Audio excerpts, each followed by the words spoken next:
يا الله، مساء الخير، مساء العافية على الجميع. يا رب إن شاء الله الكل يكون بخير.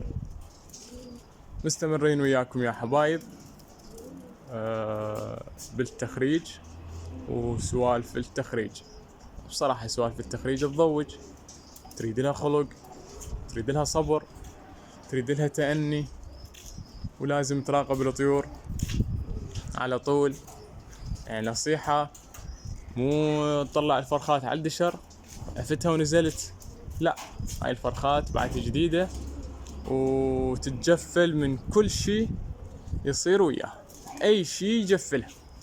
هاي شوفت عينكم فرخات الحمد لله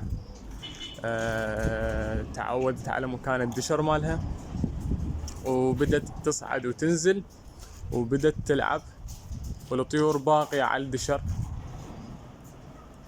بهاي الفترة.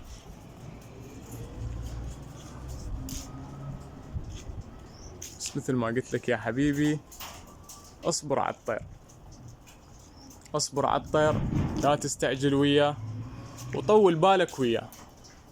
الفرخة تريد لها طولة بال، تريد لها صبر، لأن صراحة الفرخة مو مثل الطير الكبير. الفرخة لها حلاوتها بالمطيار، لها حلاوتها بالتخريج. وتعرفون انتو الفرخة من تبدي تخلف راح تنهزم عندك، والطيور يصير مطيارها حلو، فبيها هواية شغلات وبيها هواية تفاصيل. هاي الطيور الحمد لله جاي تصعد وجاي تنزل، واحنا باقين وياها الحمد لله. واهم شي يا حبيبي انه فرخاتك تكون ملقحة، وفرخاتك تكون على نظام معين من الاكل.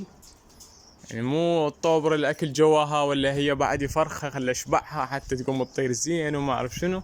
لا يا حبيبي، العبرة مو بالاكل، العبرة والمقصد ترى هي مو بالاكل، ومو انه الطير يشبع حتى يقوم يطير عندي زين.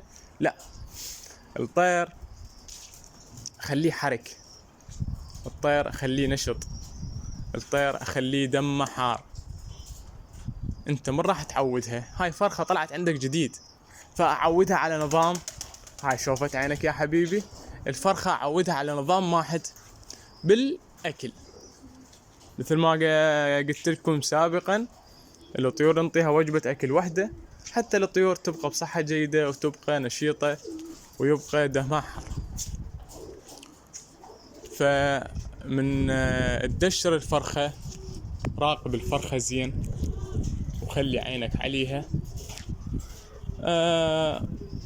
ما أعرف، أكو عالم تقول نصبغ الفرخات وعالم تقول ما نصبغها. والله يا حبيبي فهذا الشيء يعني راجع لك.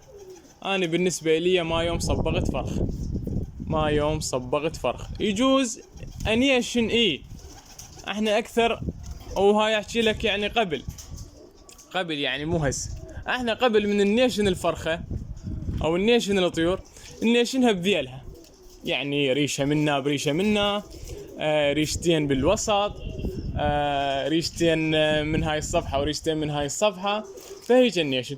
فموضوع الصبغ والله هذا الشيء يا حبيبي راجع لك. هاي انت بعد تريد تصبغ الفرخة او تريد ما تصبغ. او بصراحة انا احب الفرخة على طبيعتها، يعني ما احب اصبغ. فموضوع الصبغ هذا راجع لك انت ونظريتك يعني. فقلت لك انا بالنسبة لي اني الفرخات ما اصبغها، انا الفرخات ادشرها دشر واحد وخليها توالف على نفسها. اذا اجت ببالي انه انيشنها فانيشنها بالذيل، انيشنها بالذيل مالها. فالموضوع الصبغ هذا الشيء راجع لك انت. اهم شيء تدشر الفرخة، اهم شيء تحافظ عليها وتخليها تشبع دشر.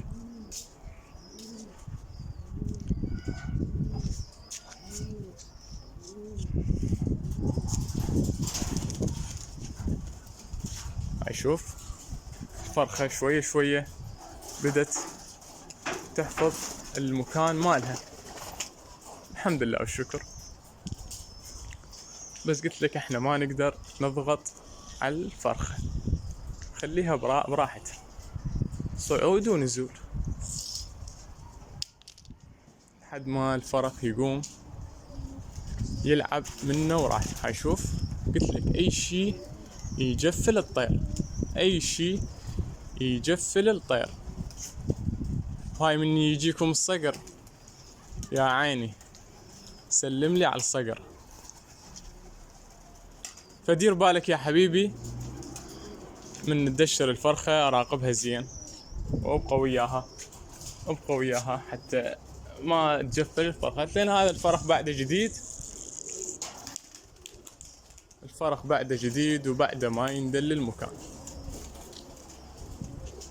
الحمد لله والشكر.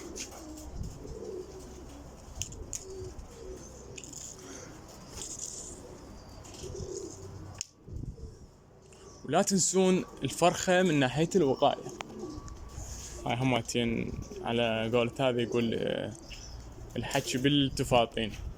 لا تنسى الفرخة من ناحية الوقاية، يعني ما راح تخسر شي.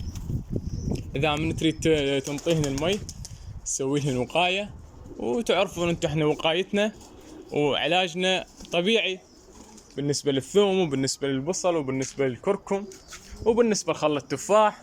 الحمد لله والشكر. هاي شوفت عندكم الفرخة، الله شاهد على العلاج مالتنا الطبيعي، إضافة إلى التلقيح. أكو عالم تقول لك ألقح وأكو عالم تقول لك ما ألقح، فهذا الشيء راجع إلك يا حبيبي. احنا اللي علينا نسويه، واللي يريد يستفاد حياه الله، واللي ما يريد يستفاد هماتين حياه الله. احنا جاي نمشي بالاصول، احنا جاي نمشي باصول الطير، حتى شلون ما تقول نسوي اللي علينا، والباقي يعتمد بعد على ذكاء الطير. احنا اهم شي نمشي باصول التخريج ويا على اتم وجه.